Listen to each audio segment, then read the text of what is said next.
Здравствуйте, с вами журналист Олег Желнин и телепрограмма «Точка взаимодействия». Я нахожусь в мультимедийном парке «Россия. Моя история».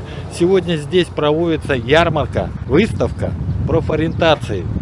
Называется она «Я агромиллионер». Это профориентационная выставка, где молодые люди могут познакомиться с проектами и успехами Министерства сельского хозяйства Якутии.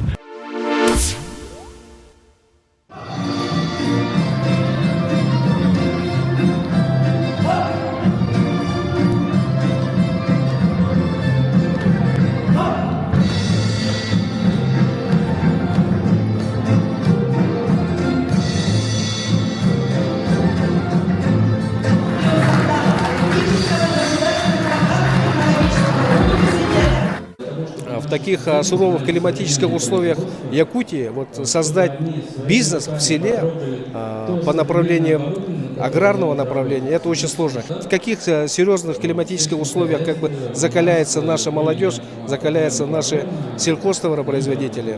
8 месяцев стоилого содержания, чтобы содержать крупный рогатый скот, имеются колоссальные затраты. Поэтому мы хотим сегодняшним мероприятием показать и доказать, что на территории Якутии есть поддержка главы, есть поддержка правительства, есть все возможные мероприятия, которым можно делать фундамент для развития бизнеса в селе и в аграрной отрасли.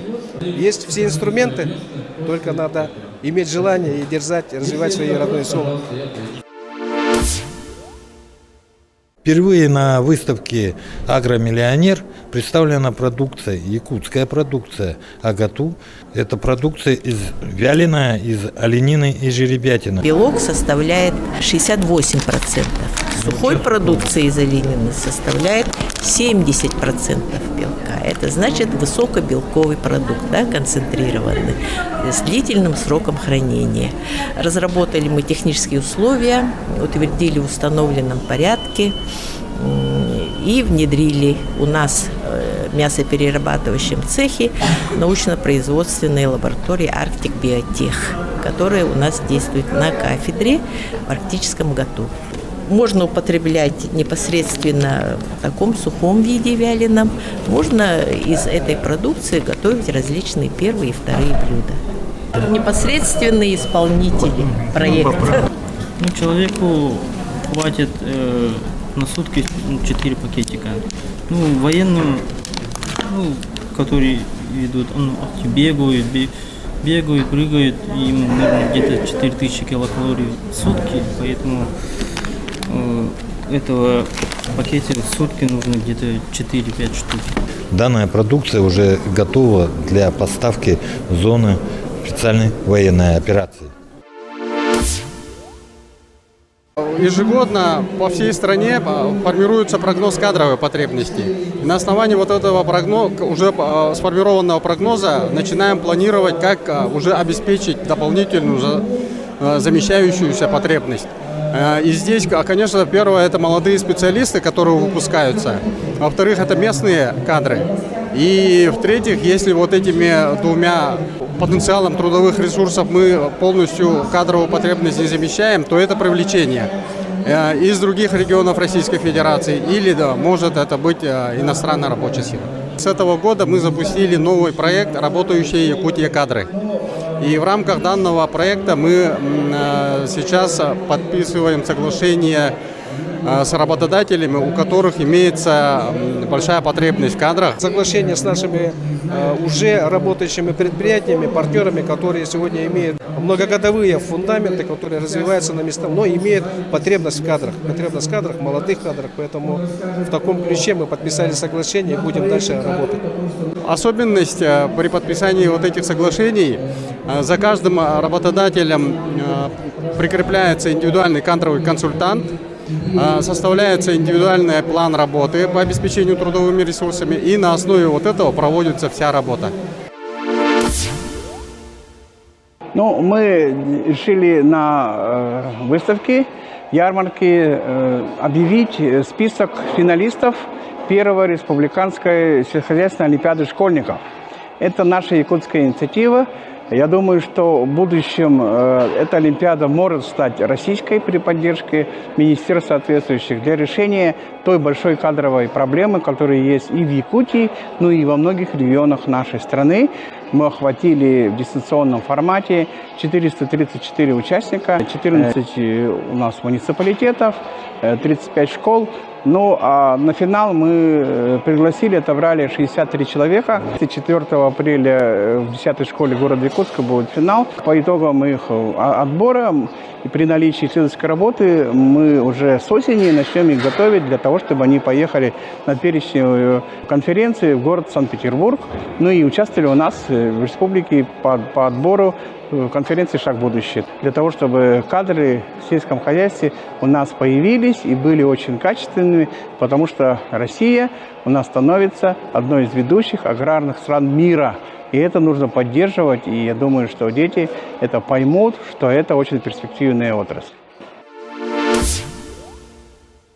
Данная выставка должна помочь Министерству сельского хозяйства, агропромышленным предприятиям найти своих молодых специалистов. С вами журналист Олег Желнин. Я нахожусь на 202-м квартале на Кубке водоканала. Он уже проводится 6-й раз, посвящен 80-летию победы в Великой Отечественной войне, а также день рождения водоканала, которому исполнилось 84 года. Победу, конечно же, одержал советский народ во главе Иосифом Виссарионовичем Сталиным. То, что я сегодня одел футболку СССР, это знаменательно.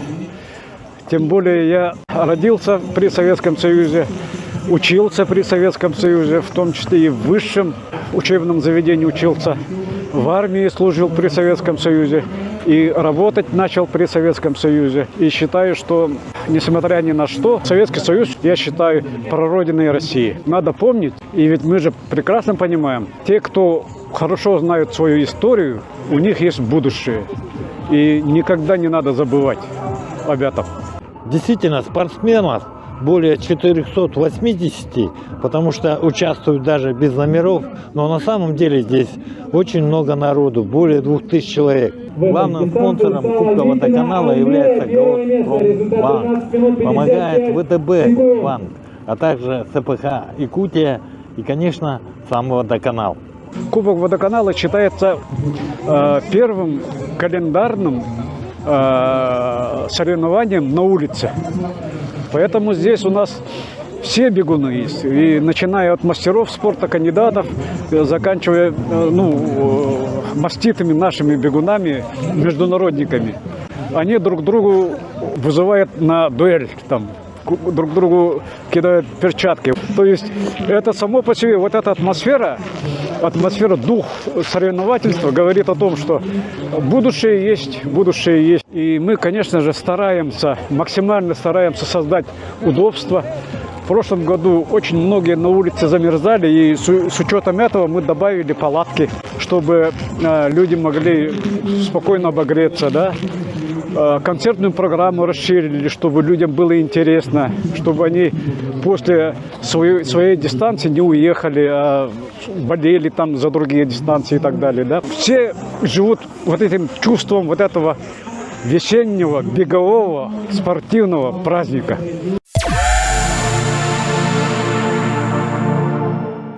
Очень приятно участвовать в таком грандиозном мероприятии, тем более и день рождения водоканала, поэтому мы очень рады, и мне очень приятно самому лично поучаствовать, проверить свои силы. Но разница по погоде достаточно большая, я из Новосибирска, и там уже плюсовая температура стоит. Здесь, конечно, бодрит, свежо. У нас есть, конечно, забеги, но это в основном лыжня, а чтобы был такой легкоатлетический забег, еще и на холоде, зимой такого у нас нет. Интересно, конечно, это такой неповторимый опыт, потому что нигде такого нет. Я, по крайней мере, не знаю, где такое второй есть кубок или забег, поэтому очень интересно поучаствовать.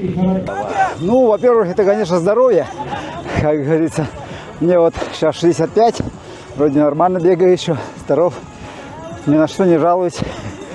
А так-то, конечно, не значит, что чем меньше километраж, тем лучше. 3 километра, допустим, я бы не смог пробежать тяжелой дистанции. Лучше 9. Мария Неустроева! Браво! Мария, вопрос, да, такой на зацепку. Получается, сколько у вас внуков? 11 внуков. 11 внуков. Правнуков 3. Правнуков 3. Ага, 4 детей. Я очень трудно бегаю на вираж. Вот только отталкиваю только одной ногой. Не привыкла. Только прямой хочу бегать. Прямой идти вперед, вперед, вперед.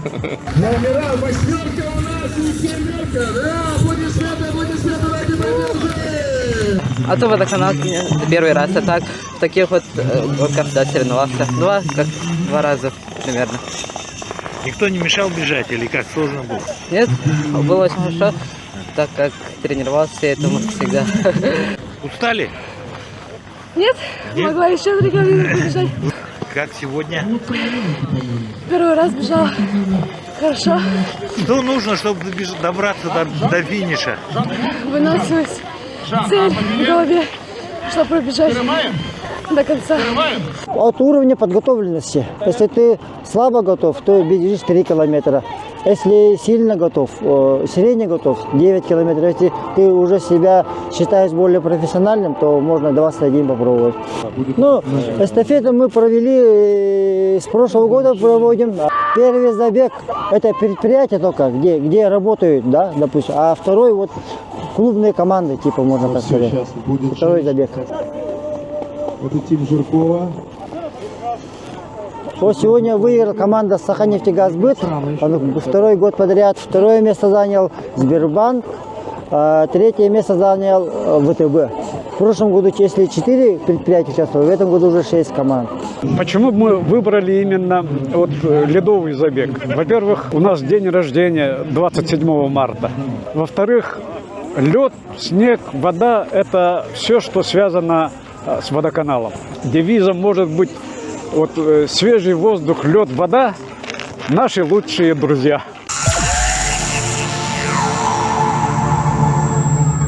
С вами был журналист Олег Желнин. До скорой встречи. СМИ телепрограмма «Точка взаимодействия» теперь имеет возможность создания имиджевых телепрограмм с дальнейшим размещением на телеканалах и в социальных сетях. Подробности на сайте Округ ТВ. Медиацентр «История» и мы приглашает в мир видеопроизводства исторического парка «Россия. Моя история».